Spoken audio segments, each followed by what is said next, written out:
आज चाहिँ म यो घरमै हो कर्नको कर्न फ्राई जुन चाहिँ हुन्छ यो चाहिँ म घरमै बनाउन गइरहेको छु र यसको लागि चाहिने इन्ग्रेडियन्ट छ प्याज, लसुन, अदुवा, धनिया पत्ता, खोर्सानी, क्याप्सिकमलाई चप गरेको, त्यहाँदेखि छ नुन, कश्मिरी मिर्च, ब्ल्याक पेपर, अन्त मैदा, कर्नफ्लोर, रेड चिल्ली सस, त्यहाँदेखि सेजवान चटनी छ भने छ, सेजवान चटनी छैन भने त्यो ससले भइहाल्छ, त्यहाँदेखि ओइल।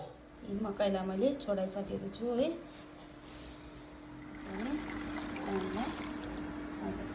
बिग स्पुन है, जुन चाहिँ ठुलो स्पुनको 1.5 मैले मैदा हालेको छु र यसमा 1 स्पुन कर्नफ्लोर यति 1 स्पुन हालेर अब दुईटालाई मजाले म मिक्स गर्छु।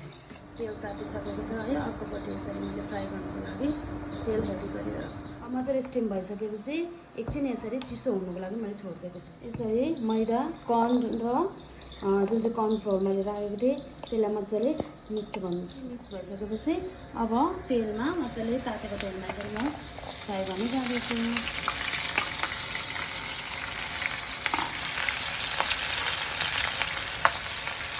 फ्राई गर्दाखेरि चाहिँ अलिकति ध्यान राख्ने कुरा हुन्छ, यो कोही बेला उछिरेर हाततिर आउनु सक्छ है। कर्न एकदम सेलाइसकेको छ र म अर्कोपट्टि यसरी कम्ती तेल हालेर फ्राई प्यानमा एकदमै सानो ग्यास पारेर जुन चाहिँ अदुवा, लसुन, प्याजको जुन चाहिँ यो चप गरेको यसरी सबैलाई एड गर्छु।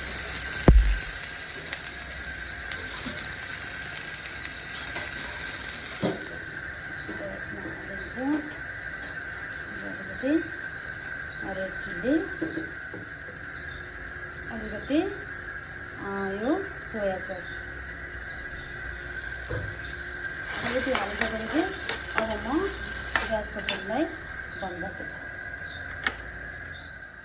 अब मैले ग्यासबाट यसरी बाहिर निकालेपछि अब यहाँनिर अलिकति मैले हाल्दैछु रेड चिल्ली पाउडर, जुन चाहिँ कलरको लागि एकदम राम्रो देख्छ लास्टमा हाल्दा, अनि यो ब्ल्याक पेपर हल्का यो फ्लेभर एकदम राम्रो आउँछ, त्यसको लागि एकदम कम्ती हालेर